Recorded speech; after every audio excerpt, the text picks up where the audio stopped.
My name is Matthew, 38, and my wife, Emily, 35, and I have been married for 10 years.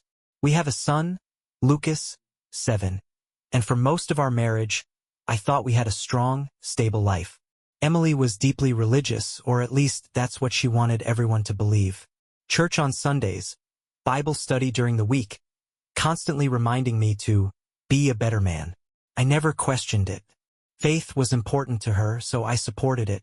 But over the last few months, something changed. Emily became obsessed with church. Not just the services. Father James, 42, our local priest. She was always talking about him. Father James says this, and Father James gave me great advice. I figured she just admired him, the way some people respect their spiritual leaders. Then, she started spending more and more time at church. I'm helping organize a fundraiser, she'd say. Father James needs volunteers for evening prayers. I'll be late tonight. There's a church council meeting. I wasn't the jealous type, so I brushed it off. Until one Sunday morning when everything fell apart. I took Lucas to church alone that day. Emily had left early, saying she was helping with preparations. Nothing unusual.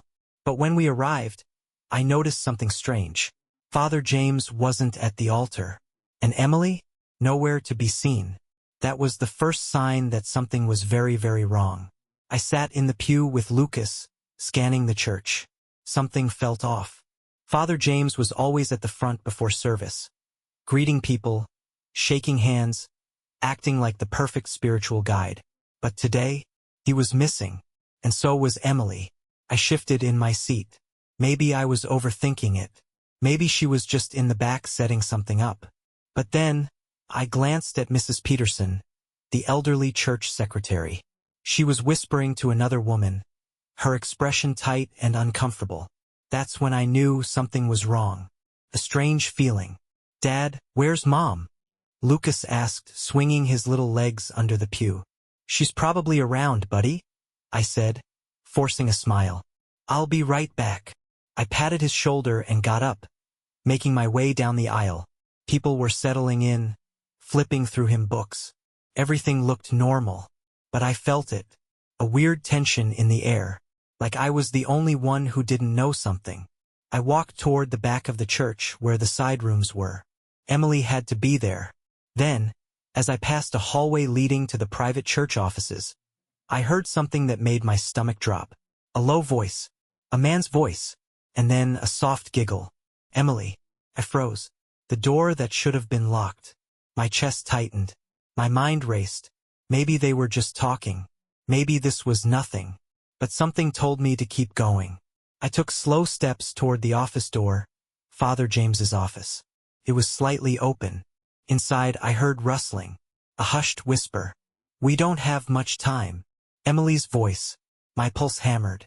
I reached for the door and pushed it open. And that's when I saw them. Emily, half-dressed. Father James, standing way too close. Their faces turned white. And just like that, my entire world shattered. For a moment, none of us moved. Emily, my wife, Father James, the man she called her spiritual guide. They stood there, frozen like deer in headlights. Emily's blouse was unbuttoned, her hair a mess. Father James had his sleeves rolled up, his collar slightly askew. And the worst part? The look on her face. Not guilt, not shame, annoyance, like I had just interrupted something.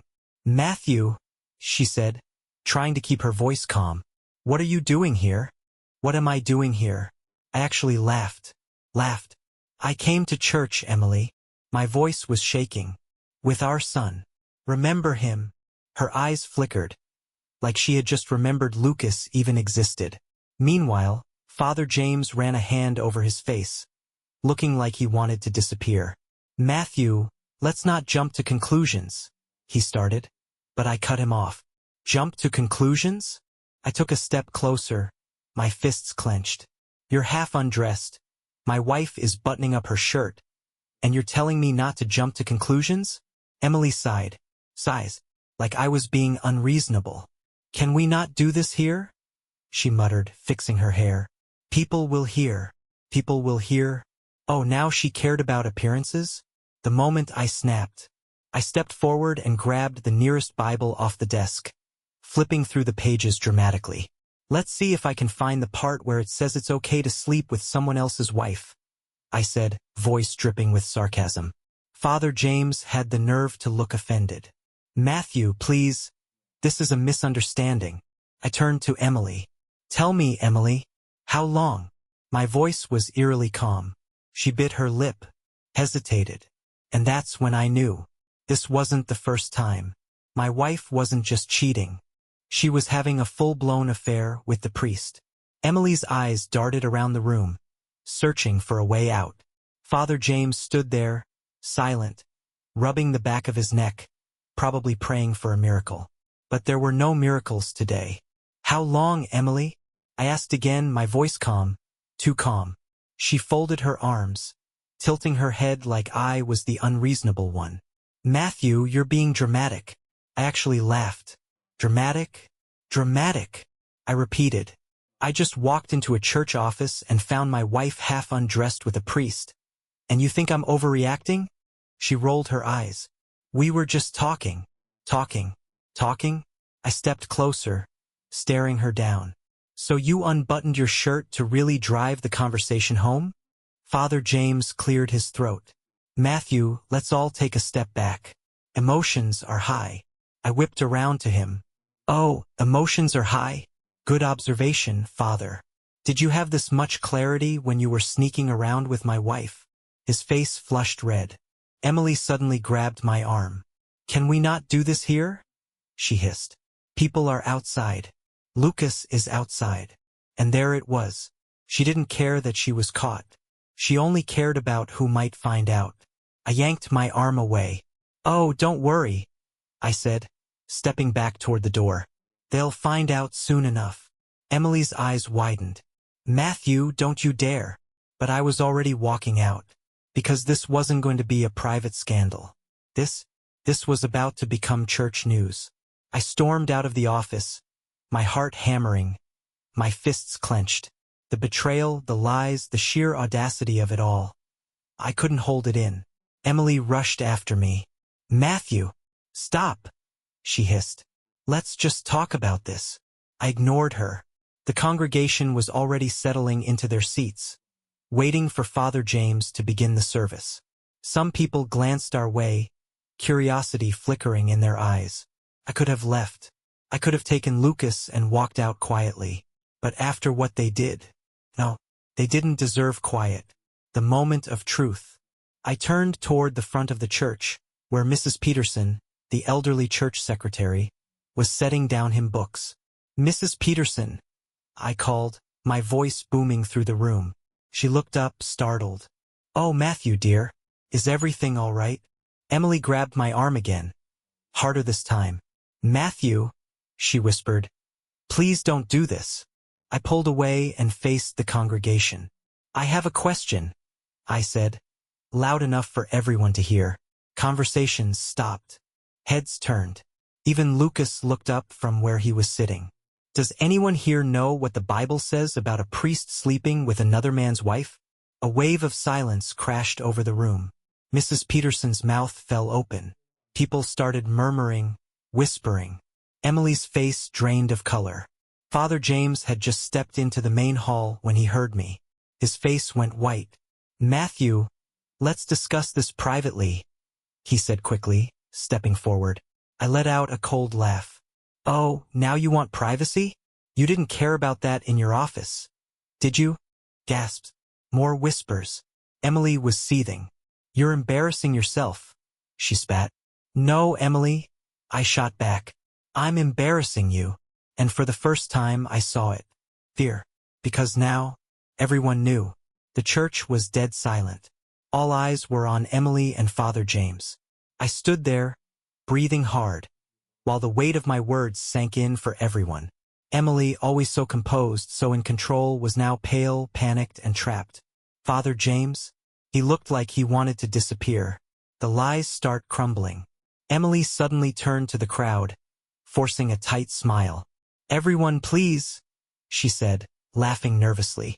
Matthew is just upset. He misunderstood something private between Father James and me. Private. The word made my stomach turn. Father James nodded quickly, latching onto the excuse. Yes, yes, this is all just a misunderstanding. Let's not let emotions cloud the moment. I snorted. Oh, you're right, Father. I crossed my arms. Maybe I should have knocked first while you were unbuttoning my wife's shirt. Gasped. A woman covered her mouth. Someone else muttered, "Oh my Lord, Mrs. Peterson?" She looked like she was about to faint. The outrage begins. A man in the front row, Mr. Thompson, one of the church elders, stood up, his face red. "Is this true?" he demanded, looking at Father James. The priest stammered, This is not the time or place." "It is absolutely the time and place," another woman snapped. A storm of whispers and accusations erupted around the room. Emily's final attempt. Emily turned back to me, her expression twisting from panic to anger. "You're ruining everything," she hissed under her breath. I met her gaze, calm and steady. "No, Emily," I said. "You did that all by yourself." And as the church turned against them, I felt something I hadn't in a long time. Freedom. The church was in chaos. People were whispering, shaking their heads, staring at Emily and Father James like they had just witnessed a scandal from a soap opera.